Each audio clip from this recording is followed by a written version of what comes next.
नमस्कार दोस्तों शिवसेना का नेता उद्धव ठाकरे दिल्ली के भीतर मौजूद है और ऐसे में नरेंद्र मोदी और शाह की होश उड़े हुए हैं सियासी तौर पर। और सियासी तौर पर पहली बार हुआ है कि महाराष्ट्र की स्थिति कुछ इस तर्ज पर बन गई है कि एक और इंडिया अलायंस यानी इंडिया गठबंधन मिशन 200 को लेकर के उड़ पड़ा है। और वहीं दूसरी ओर भारतीय जनता पार्टी के भीतर से ही एक आवाज निकल करके आने लगी है कि वह 200 पार महाराष्ट्र के विधानसभा चुनाव में कर सकता है। और यह भी इस दौर का एक संकेत है कि पहली बार भारतीय जनता पार्टी के हाथ पांव किस तरीके से फूले हुए हैं कि चुनाव को लेकर के अब वह आरएसएस के दरवाजे पर है। और वैसे में महाराष्ट्र का विधानसभा चुनाव संघ के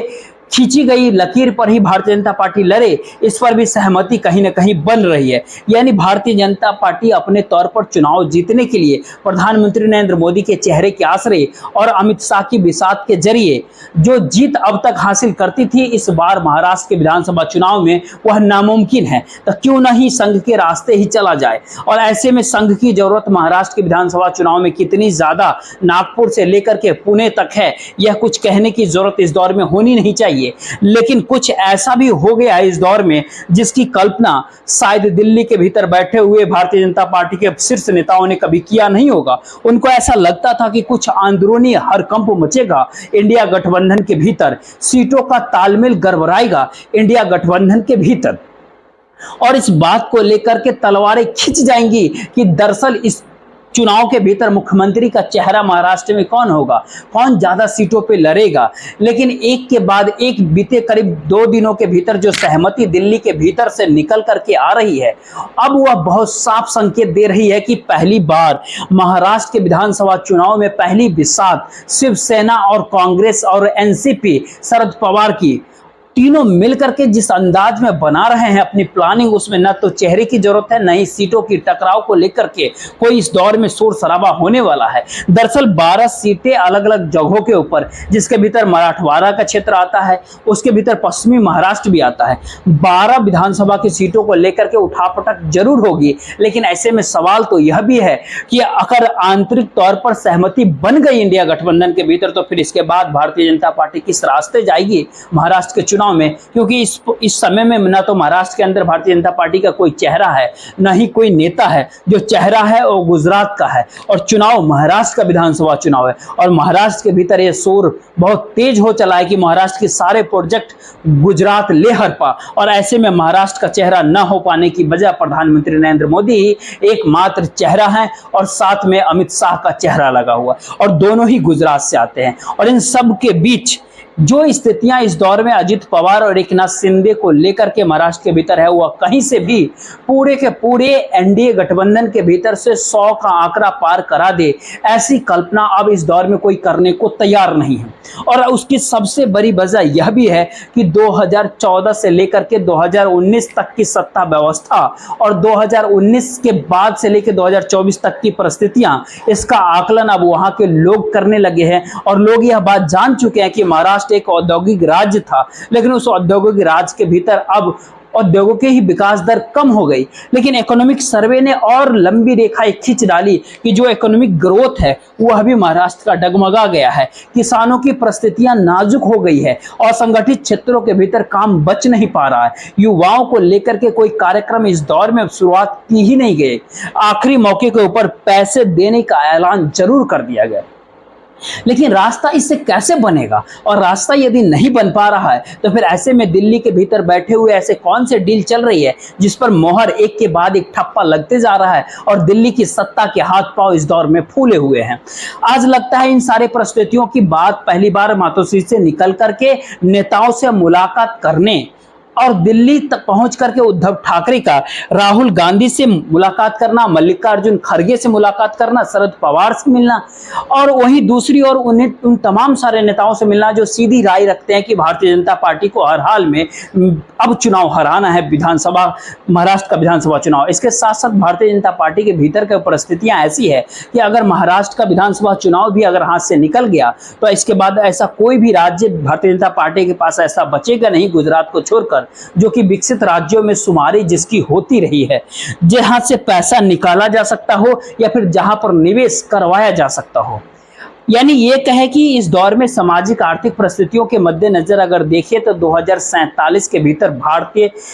जनता पार्टी की जो विकसित भारत बनाने का जो सोच भारत प्रधानमंत्री नरेंद्र मोदी जो रखी है, वो राज्य दर राज्य चुनावी हार विकसित राज्य या फिर विकसित देश को लेकर के सवालिया निशान खड़ा नहीं कर रहा है, बल्कि उनकी अपनी पार्टी के भीतर भी जो शोर शराबा होगा, वह शोर शराबा इतना हंगामेदार होगा जिसको रोक पाना कहीं ना कहीं मुश्किल होगा। अब यहां से एक असल बात शुरुआत होती है कि वो कौन से 3 बड़े मुद्दे हैं जिसको लेकर के भारतीय जनता पार्टी के भीतर कहीं ना कहीं हरकंप मचा हुआ है और वहीं इंडिया अलायंस के भीतर सहमति है। पहली सहमति तो इन बातों को लेकर के कि चुनावी तालमेल कैसे लड़ा जाएगा महाराष्ट्र के भीतर, इसकी पर डील हो गई इंडिया अलायंस की। इसके साथ एक दूसरी बात जुड़ी हुई थी लगातार, जिस बात का हंगामा था कि चेहरा इंडिया होगा या फिर कोई व्यक्ति को महाराष्ट्र के विधानसभा चुनाव में चेहरा बनाया जाए। इसको कुछ दिनों के लिए टाल दिया जा रहा है। बड़े पार्टी के तौर पर कांग्रेस को सीटें ज्यादा जरूर मिलेगी या नहीं मिलेगी, इसके ऊपर भी डील हो गई। कांग्रेस ज्यादा सीटों पर चुनाव लड़ेगी महाराष्ट्र के विधानसभा चुनाव में। उद्धव ठाकरे या शिवसेना चाहते हैं कि चेहरा वही रहे जिसको कि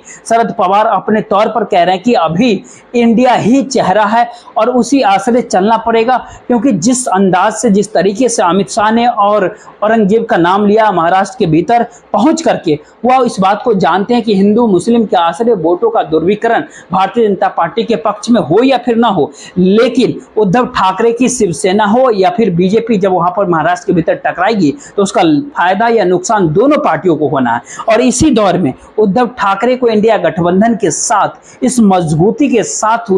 चुनाव लड़ना है जहां पर वोट बटे नहीं।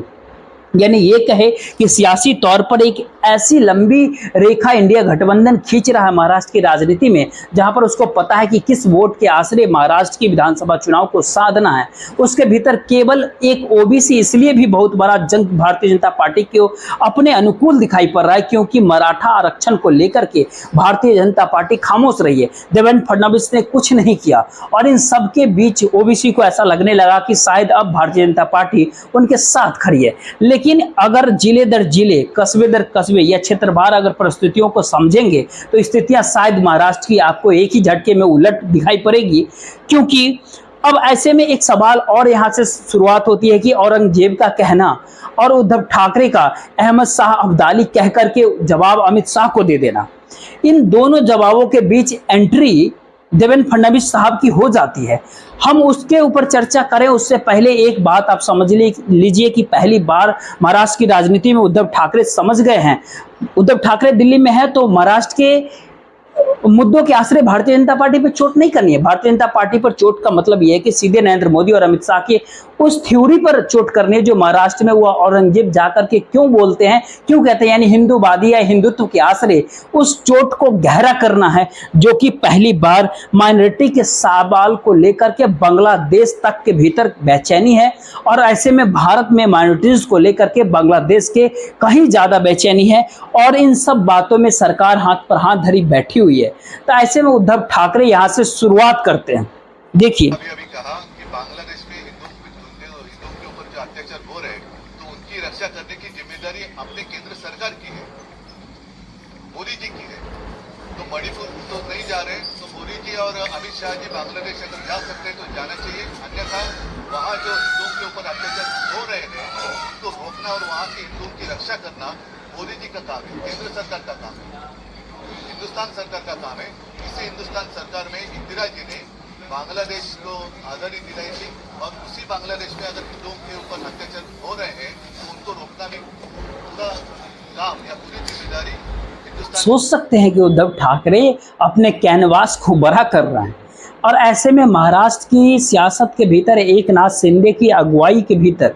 जो भारतीय जनता पार्टी साथ में खड़े होकर के सरकार चला रही है दिल्ली की रिमोट के आश्रय, उसका अंदरूनी सच भी इस बार सामने आना चाहिए और इंडिया अलायंस के भीतर इसके ऊपर भी सहमति है। ये अंदरूनी परिस्थिति आखिर है क्या? दरअसल सियासत अस्थिरता के दौर में एकनाथ शिंदे यानी शिवसेना का टूटना, एनसीपी के टूट जाना, देवेंद्र फडणवीस का सीधे तौर पर सीएम से डिप्टी सीएम तक बन जाना, लेकिन महाराष्ट्र के लोगों को आखिर मिला क्या? इकोनॉमिक तौर पर ग्रोथ जो था महाराष्ट्र के 2019 से 2024 के बीच में 4.5% पर आ गया, जो कि उससे पहले 6.1% पे महाराष्ट्र के ग्रोथ था। लेकिन बात इस बात से भी साफ होती नहीं, आखिर राज्य पर कर्ज 7 लाख करोड़ से ज्यादा हो गया, करीब करीब 7.5 लाख करोड़ कह सकते हैं राज्य सरकार के ऊपर है। और जो हालात इस दौर में हो 2026 तक बहुत साफ बता रहे हैं कि स्टेट का जो ग्रोथ होगा, क्योंकि जिस तरीके से राज्य चल रहे हैं उससे ज़्यादा कहीं कर्ज बढ़ता चला जाएगा। और इन सब के बीच पर कैपिटा इनकम में महाराष्ट्र कागजों पर 5वें नंबर पर दिखाई देता हो, लेकिन केंद्र सरकार की डायरी के भीतर और बीआईबी ने जो नोट जारी किया था उसमें वह 11वें नंबर पर है नेट स्टेट डोमेस्टिक प्रोडक्ट को लेकर के। इसकी वजह से वहां पर जो पहली बार रोजगार या फिर कहे बेरोजगारी का जो सवाल उठता है, उससे देश के युवाओं के भीतर जो सवाल अब लगातार उठ रहे हैं वह ग्रामीण महाराष्ट्र से कहीं ज्यादा तीखे हैं।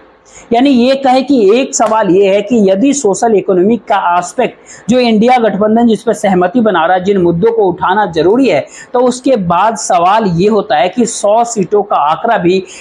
एनडीए गठबंधन यानी बीजेपी के जो गठबंधन है वो छू पाएगी महाराष्ट्र के विधानसभा चुनाव में या फिर नहीं छू पाएगी। लेकिन इसके ऊपर सहमति बने या नहीं बने, और जरा एक बात को समझते हैं कि आखिर इंडस्ट्रियल ग्रोथ 2014 से लेकर के 2019 तक में उसका जो ग्रोथ था वो 5.5% उसका ग्रोथ रेट था।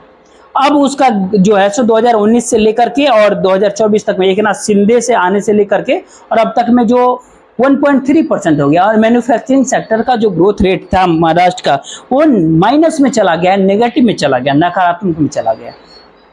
तो रोजगार कहां से मिलेगा, सवाल कोई भी कर सकता है। लेकिन यहीं पर एक अगला सवाल होता है कि इस दौर में जो हिंदुत्व की परिस्थितियां जो उठ करके चली आ रही थी उसके ऊपर भी चोट है, क्योंकि एनसीआरबी का डाटा ये कहने लगा है कि जो highest nature of hate speech है ये 2022 और 2023 के भीतर जम करके हुए। और ऐसे में राहुल गांधी इसी मुद्दे को कि क्यों हम नफरत के खिलाफ हैं या फिर मोहब्बत की दुकान खोलना चाहते हैं इस दौर में, इस स्लोगन को लेकर के भी लोगों के बीच जाना होगा, खासतौर पर मराठवाड़ा और पश्चिमी महाराष्ट्र के इलाकों के भीतर, और कुछ हिस्सा कोंकण का भी छूना पड़ेगा। इस बात के खुले तौर पर एक सहमति है इंडिया गठबंधन के भीतर कि हाँ इस दिशा में काम होगा। लेकिन इसके भीतर और अगर अंदर जाइएगा तो एक बात समझिएगा कि 55% यानी 55% आबादी गाँव में रहती है महाराष्ट्र के, और उसके भीतर से करीब करीब 87% लोग खेती के ऊपर निर्भर होता है। खेती के भीतर किसानों की बदहाली का आलम इस दौर में क्या है कि जो किसान अपने जीवन को खत्म कर रहे हैं इस दौर में, उसके भीतर कोई बहुत बड़ा अंतर नहीं आया है। हर 8 घंटे के ऊपर जनवरी से लेकर के जुलाई तक के बीच में हर 8 घंटे पर एक किसान ने अपनी जान गंवा बैठी है। अगर उसका औसत कीजिएगा तो यानी 600 किसान इस दौर में जान गंवा बैठी है। हर दिन करीब 3 किसान, इस लिहाज से समझ लीजिए जुलाई तक की परिस्थिति बताते हैं। लेकिन उसके बाद की स्थिति इनकम के तौर पर इतनी त्रासदायक है देश के भीतर की पहली बार महाराष्ट्र के भीतर में सियासी अस्थिरता से ज्यादा इकोनॉमी कहते हैं टर्मोइल हो गया। यानी जो राज्य इस देश के जीडीपी के भीतर कहते हैं 20% तक योगदान देने की स्थिति में था, वहां पर ऐसी स्थिति आखिर कैसे हो सकता है, क्योंकि इसी दौर में महाराष्ट्र की इकोनॉमी आप अगर ध्यान देंगे तो इंडस्ट्री के ऊपर 71% टिकी हुई है, सर्विस पर 58% टिकी हुई है, एग्रीकल्चर के ऊपर 11% टिकी हुई है, केवल 11.2%। यानी इन सब के बीच banking, finance, real estate service सभी डगमगाते हुए इस दौर में नजर आ रहे हैं। और इसी बीच में जो एक जानकारी निकल करके बाहर आती है कि सरकार के अपने आंकड़े के जरिए उसने बहुत साफ तौर पे देश को बताया कि स्थिति इतनी नाजुक है कि ग्रामीण भारत के भीतर अगर 4.5 लोगों का परिवार अगर आप मानिएगा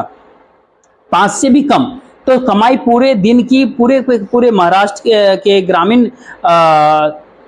ग्रामीण का जो है प्रति व्यक्ति वहाँ का जो एक परिवार का आय है वो करीब 400 कुछ रुपए के आसपास। यहाँ पे जो है ना खेती से जुड़े जो परिवार है वहाँ पर उनके पास 1 हेक्टेयर से भी ज्यादा जमीन है। तो जब जमीन नहीं है तो वहाँ पर खेती की कमाई जो होगी वहाँ पर केवल 126 रुपए प्रत्येक दिन की, और कुल मिलाकर के किसानों की एवरेज कमाई 319 रुपये है प्रतिदिन के, 9,592 रुपये की आसपास की। या इसलिए भी इस दौर में समझना जरूरी है क्योंकि महाराष्ट्र के विधानसभा चुनाव में पहली बार 2024 में एकनाथ शिंदे की अगुवाई में चलने वाली सरकार के दौर में इकोनॉमिक परिस्थितियां क्या थी और अब इसको सामने लाने की जरूरत है। और इसके ऊपर एक सहमति बनती है कि चुनाव महाराष्ट्र के उस सियासत के भीतर और उस मैदान में जाकर के नहीं लड़ा जाए जहां पर भारतीय जनता पार्टी लड़ा जाए, वो औरंगजेब कहेगी या कुछ और कहेगा, उसको तो काउंटर कर लेंगे। लेकिन उसकी तैयारी तो भारतीय जनता पार्टी ने अपने तौर पे कर लिया कि ध्यान देंगे इस दौर में कि औरंगजेब अहमद शाह अब्दाली जो उद्धव ठाकरे ने जिक्र किया, उसके बाद तुरंत बाद निकल करके कौन आया था सामने? देवेंद्र फडणवीस साहब आए थे, जो कल तक चेहरा थे। और उनके शब्द और उनके तरीकों, उनको बातों को अगर एक पल के लिए आपको देखना और समझना चाहिए, देखिए। उद्धव ठाकरे एक निराश और हताश व्यक्ति है और इस निराशा के कारण उनके दिमाग पर बुरा असर हुआ है। और आज का भाषण करने के बाद उन्होंने ये दिखा दिया कि वो सचमुच देवेंद्र फडणवीस साहब जिस समय विपक्ष का नेता हुआ करते थे महाराष्ट्र के भीतर, मुख्यमंत्री बनने से पहले महाराष्ट्र विधानसभा के भीतर वो जिन मुद्दों को उठाते थे, वह महाराष्ट्र के पूर्व गौरव को लेकर के जिक्र होता था और डेवलपमेंट को लेकर के जिक्र वो लगातार किया करते थे। लेकिन इस समय में ऐसा आखिर क्या हो गया देवेंद्र फडणवीस साहब के भीतर कि वो दिल्ली के इशारे पर जिस वोटों के ध्रुवीकरण को खोज रहे हैं महाराष्ट्र की राजनीति में, उसकी जमीन इतनी कहते हैं दलदली हो चुकी है। क्योंकि महाराष्ट्र की राजनीति में जिले दर जिले और वहाँ के महाराष्ट्र इंडस्ट्री कॉरपोरेशन जो है, जो वहाँ के औद्योगिक राज्य के तौर पर और औद्योगिक के तौर पर महाराष्ट्र के भीतर जिले दर जिले पहचान है, जहाँ पर बड़ी संख्या में लोगों को रोजगार मिलता है। अब ऐसी सहमति बन रही है कि इन मुद्दों को जिले दर जिले, कॉन्स्टिट्यूंसी दर कॉन्स्टिट्यूंसी उठाना पड़ेगा, क्योंकि खुद सरकार बीते 10 साल की इस दौर में हो जाएगी, 2014 से लेकर के 2024 तक। और उस दौर के आंकड़ों में आखिर कैसी फिसलन है, उससे पहले एक बात और समझ लीजिए कि आखिर महाराष्ट्र के भीतर जो इंडस्ट्रियल एम्प्लॉयमेंट है वो करीब करीब 19,58,000 लोगों का होता है। इनको एम्प्लॉयमेंट इंडस्ट्री क्षेत्र में मिला हुआ है। और जो एक्चुअल वर्कर के तौर पर जिसको कहा जाता है कि 13,94,000 है, बाकी बस ऐसे ही जोड़ दिया जाता है। और कमाई जो इनकी होती है, जो इंडस्ट्री के अंदर जो काम करते हैं, उनको मंथली 19,166 के आसपास होती है, यानी औसत होती है। यानी पर डे के हिसाब से अगर देखेंगे तो 638 रुपये जो सबसे बेस्ट माना जाता है एक ऑर्गेनाइज सेक्टर इंडस्ट्रियल क्षेत्र के भीतर। तो महाराष्ट्र की यह स्थिति है, कुछ ऐसी होती चली गई लगातार कि बीते 10 सालों के भीतर, जो एक दशक के भीतर जो वर्कर का जो इंक्रीज होना था, वो परसेंटेज घटते घटते घटते घटते 3% पे आ गए। और ये परिस्थितियां मौजूदा वक्त में शायद 2024 के लोकसभा चुनाव में हर किसी को नजर चुनाव परिणाम में जरूर आने लगा। अब यहाँ पर एक बहुत बड़ा सवाल होता है कि आखिर उद्धव ठाकरे मातोश्री से निकल करके दिल्ली पहुंचते हैं,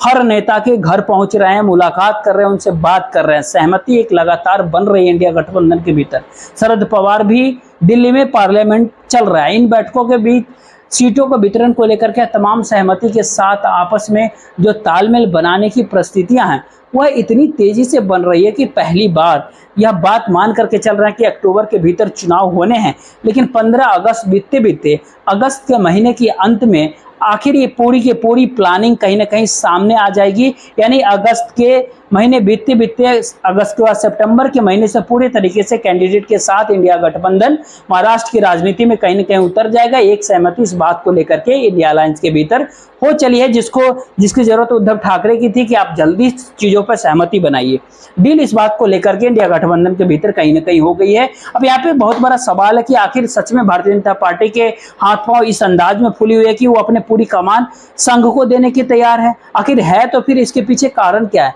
दरअसल भारतीय जनता पार्टी सियासी तौर पर कितनी उखड़ चुकी है जमीन से मौजूदा हालात में, अगर इसके एनालिसिस को आपको कुछ समझना है तो कुछ इस अंदाज में समझिए कि महाराष्ट्र के विदर्भ के क्षेत्र में जो 10 लोकसभा की सीटें हैं, उस लिहाज से विदर्भ के भीतर डबल डिजिट के भीतर भी भारतीय जनता पार्टी विधानसभा के भीतर नहीं पहुंच पाएगी, क्योंकि वोट का अंतराल जो है, जो अंतर है, वो करीब 10% से अधिक का होने वाला है। यही परिस्थिति मराठवाड़ा के क्षेत्र के भीतर है। यही स्थिति कमोबेश महाराष्ट्र की राजनीति में पश्चिमी महाराष्ट्र के भीतर है। यानी ये 3 जगह ऐसा है, विदर्भ, मराठवाड़ा और पश्चिमी महाराष्ट्र, जहाँ की कुल सीटों को अगर आप इकट्ठा कर दीजिएगा तो इन सारे जगहों को करीब करीब 150 से लेकर के 250 विधानसभा की सीटें जो है वो एक ही झटके में भारतीय जनता पार्टी के किसी भी हालत में, किसी भी जिले के भीतर, वो 2 डिजिट तो दूर की बात है, बड़ी मुश्किल स्थिति में भारतीय जनता पार्टी वहां पे आ रही है। क्योंकि विदर्भ में भारतीय जनता पार्टी जो कुछ गवाया है और मराठवाड़ा और पश्चिमी महाराष्ट्र के भीतर जो कुछ गवाया है, वो केवल सीट के हिसाब से समझेंगे तो उसके भीतर करीब करीब 12-15 सीट तो यहीं पर वो लोकसभा की वहां पर कटा दिए। अगर विधानसभा के लिहाज से अगर आप समझेंगे तो करीब करीब यहाँ पर 90 से 95 सीटें गवाई है एनडीए की, जो पूरे क्षेत्र के भीतर उसकी जीत होनी चाहिए थी। और ऐसे में शायद यही वह परिस्थिति है जिसके बाद नॉर्थ महाराष्ट्र, मुंबई और ठाणे कोंकण का इलाका अब बचता है। इन सारे जगहों पर भी एक सवाल उठता है कि हिंदुत्व के आश्रय भारतीय जनता पार्टी चलेगी या फिर महाराष्ट्र के डेवलपमेंट का सवाल उठेगा। ऐसे महाराष्ट्र वर्सेस गुजरात का सवाल सामने आएगा या इन सब के बीच मराठी वर्सेस मतलब जो शिवसेना लगातार वहां पर जो सवाल उभार रही है ना, कि वहीं पर एक बात होती है कि जो खुद अपने तौर पर इंडिया गठबंधन को ऐसा महसूस हो रहा है, जो मराठ में जो अपने बैठे हुए कॉरपोरेट जिनके मुंबई और इस मुंबई के कॉरपोरेट के साथ साथ जो बहुत बड़ी संख्या में नौकरशाही की है, उसमें एक चेंज इस दौर में आना शुरू हो गया। यानी ये कहे कि सियासी तौर पर महाराष्ट्र के भीतर जब जमीन खिसकती है तो उसका क्या असर होता है, और ये सारी चीजें दिल्ली में एक के बाद एक जो बैठकें लगातार हो रही है उसके जरिए चीजें बाहर निकल के आ रही है।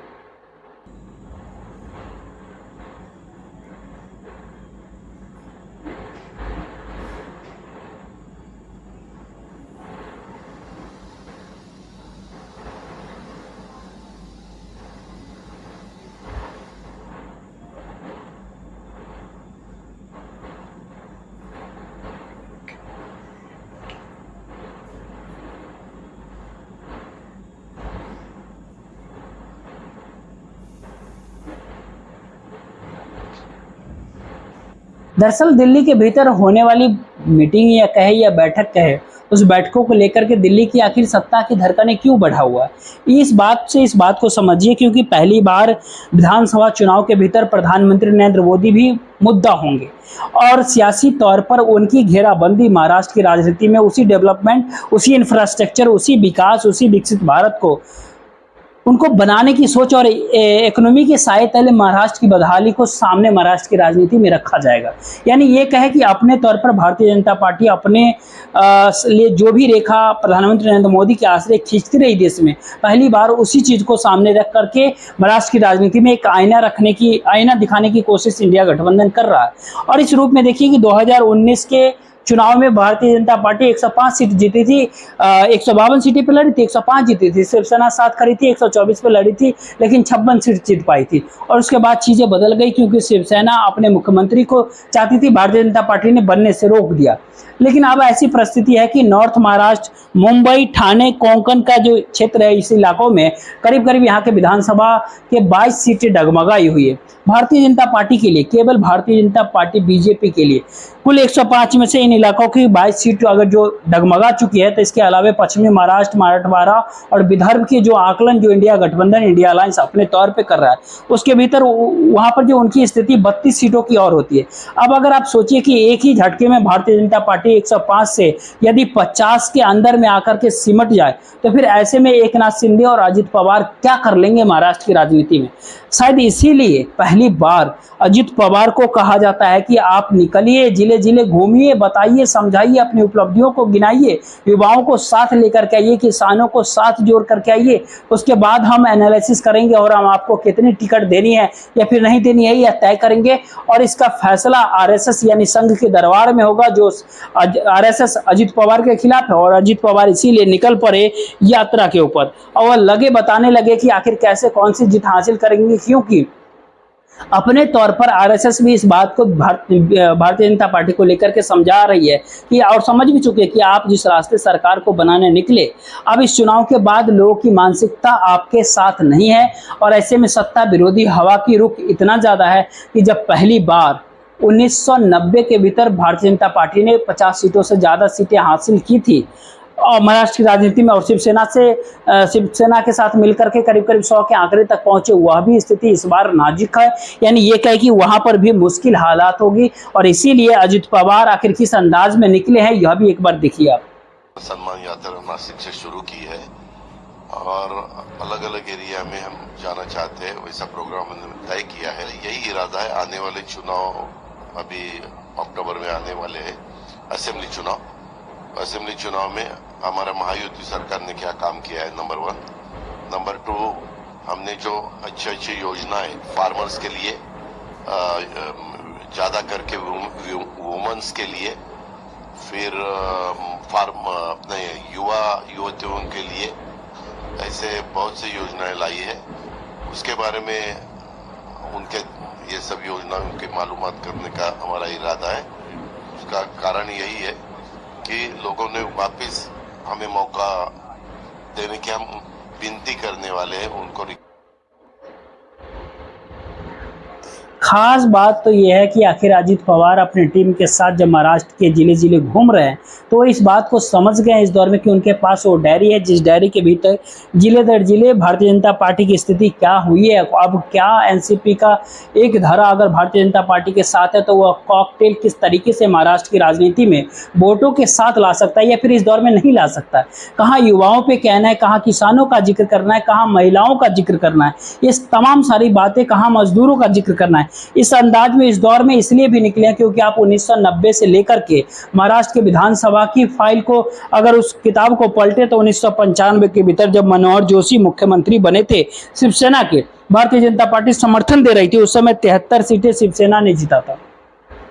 और भारतीय जनता पार्टी ने 65 सीटें जीती थी। दोनों मिलाकर के 138 हुए थे। बाकी सहयोगियों को तोड़ा गया, साथ लाया गया और सरकार महाराष्ट्र में बना ली गई। 144 सीट चाहिए थी, वह पुर गई। लेकिन उसके बाद अगर देखिएगा तो महाराष्ट्र की राजनीति में कांग्रेस कम हो गई, 65 से 56 पर आ गई, 56 पर ही 2004 में भी रही, 2009 में तो घट करके 46 पे आ गई। लेकिन सवाल है कि 2014 की उड़ान प्रधानमंत्री नरेंद्र मोदी के चेहरे के आश्रय कहिए या फिर जो कह लीजिए उस चेहरे के आश्रय जो गुजरातियों का एक बहुत बड़ा तबका जो मुंबई के भीतर था, उसने जिस रूप में मदद किया महाराष्ट्र की राजनीति में वह भी किसी से छुपा हुआ नहीं है। और ऐसे में कॉरपोरेट का पैसा का साथ होना, प्रधानमंत्री नरेंद्र मोदी का 2014 का चेहरा और इन सब के बीच विकास, डेवलपमेंट, इंफ्रास्ट्रक्चर, इन तमाम सारे बातों का जिक्र खुले तौर पर किया गया। 2014 और 2019 दोनों जगहों पर अपने बूते भारतीय जनता पार्टी 100 पार कर जाती है। 2014 में 122 सीटें लाती है तो 105 सीट पिछले चुनाव में लाती है और इस बार गाड़ी फंस जाती है कि ना तो शिवसेना साथ है और ना ओरिजिनल एनसीपी साथ है। शिवसेना का साथ है तो फिर चुराया हुआ नाम है, चुराया हुआ चिन्ह है। और इन सारी परिस्थितियों के भीतर जो 2014 के बाद की परिस्थिति जो पहली बार महाराष्ट्र के भीतर ना कोई नेता है ना कोई चेहरा है, उसके बावजूद भी चुनाव लड़ना है महाराष्ट्र में, यह भारतीय जनता पार्टी को या नरेंद्र मोदी और शाह को डरा इसलिए भी रहा है क्योंकि विपक्ष जो उनका अपना इंडिया गठबंधन है, इंडिया अलायंस है, उसके भीतर कोई टकराव नहीं हो रहा है जो कि दिल्ली की बैठकों से जो मैसेज निकल करके आ रहा है। बहुत ही सद्भाव उन तरीके से सहमति इंडिया गठबंधन के भीतर कैसे बन रही है, यह कहीं न कहीं नरेंद्र मोदी और अमित शाह के लिए परेशानी का सबब है। और उसमें खास तौर पे उद्धव ठाकरे जिस कैनवास में ले जाकर के भारतीय जनता पार्टी को घेरना चाहते हैं वह हिंदुत्व का वह कैनवास है जिसके जरिए भारतीय जनता पार्टी अपने वोटों की ध्रुवीकरण के लिए सोच रही है। उद्धव ठाकरे उसी के भीतर सेंध लगा रहे हैं।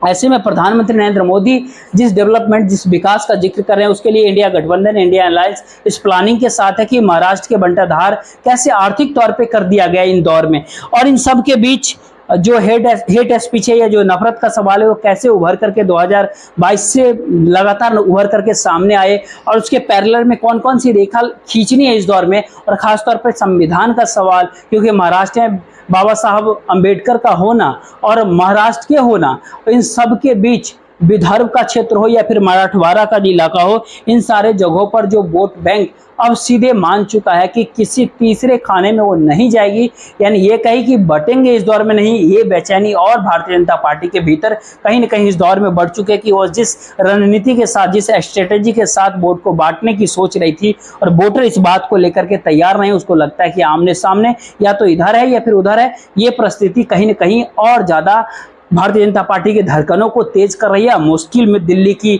मौजूदा सत्ता को डाल रही है और शायद ये 3 दिन की उद्धव ठाकरे की दिल्ली यात्रा और महाराष्ट्र की यात्रा के भीतर की एक ऐसी परिस्थिति को क्रिएट कर चुकी है, बना चुकी है दिल्ली के जरिए, जहां पर अब मुश्किल हालात कहीं न कहीं भारतीय जनता पार्टी के लिए है, वह नतमस्तक संघ के दरवाजे जाकर के है। देखते रहिए। बाकी इस वीडियो को ज़्यादा से ज़्यादा लोगों तक शेयर कीजिए, वीडियो को लाइक कर लीजिएगा और चैनल को सब्सक्राइब जरूर कीजिएगा। जय हिंद, जय